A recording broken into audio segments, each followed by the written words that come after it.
বঙ্গবন্ধু স্বপ্ন দেখেছিল বাংলাদেশকে স্বাধীন করছে, এবং এইভাবে আমরা বলতে পারি আবুল কালাম বলছিল what we see in sleep is not called dream.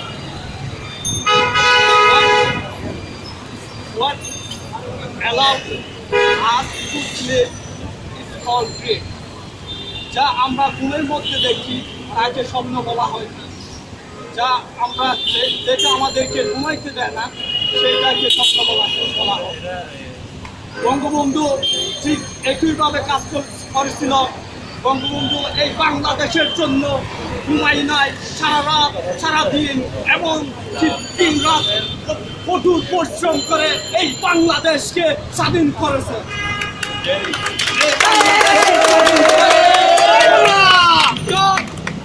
এই বাংলাদেশকে স্বাধীন করে সোনার দেশ করতে চেয়েছিল, কিন্তু রাজাকার আল-বদর আল-শামস বাহিনী এই বাংলাদেশকে সোনার দেশে পরিণত করতে দেয়নি। 1975 সালে 15ই আগস্ট তারা বঙ্গবন্ধুকে যখন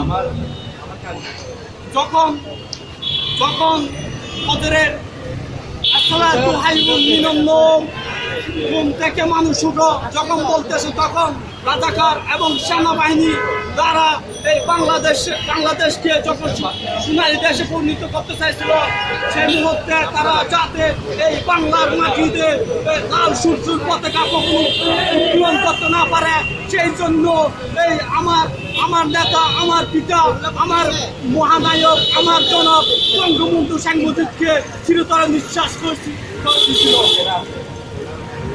সংগ্রামী ভাই বন্ধুরা, আমি বলতে চাই, আমি এইখানে আর বঙ্গবন্ধুর যদি ইতিহাস বলতে চাই, এখানে শেষ করার কোনো কিছু থাকবে না।